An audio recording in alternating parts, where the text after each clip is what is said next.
Je suis Nicolás Maduro Moros, le président réélu de la République bolivarienne du Venezuela.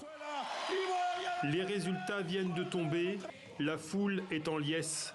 Devant le palais présidentiel, Nicolás Maduro entérine sa victoire. Il y aura la paix, la stabilité et la justice après ce 28 juillet et ça commence aujourd'hui. Le voilà réélu pour un 3e mandat. C'est en tout cas ce qu'a déclaré la commission électorale peu avant minuit, chiffre à l'appui. Les résultats sont les suivants. En premier lieu, Nicolás Maduro Moros, du Grand Polo Patriótico, a obtenu 5 150 092 voix, soit 51,20%. Une victoire et des résultats officiels aussitôt contestés. L'opposition avait mis en garde contre de potentielles fraudes massives dès le début de la journée. Elle assure que c'est son candidat qui a remporté l'élection.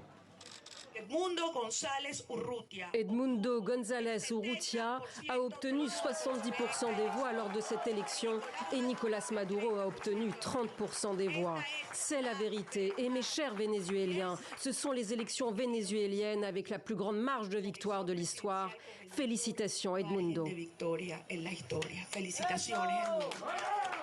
Ces derniers mois, Edmundo González Urrutia, ancien diplomate de 74 ans, avait caracolé en tête des sondages. Jamais en 25 ans de chavisme, l'opposition n'avait suscité un tel espoir.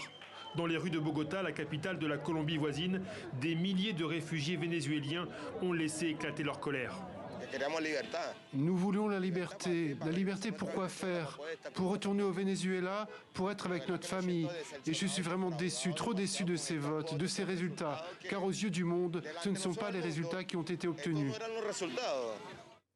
À l'étranger, justement, les réactions ne se sont pas fait attendre. Pour le chef de la diplomatie américaine, cette victoire est difficile à croire.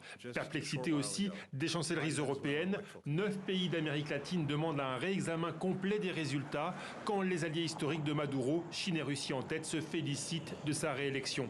Sitôt l'annonce des résultats, la sécurité a été renforcée dans les rues de Caracas.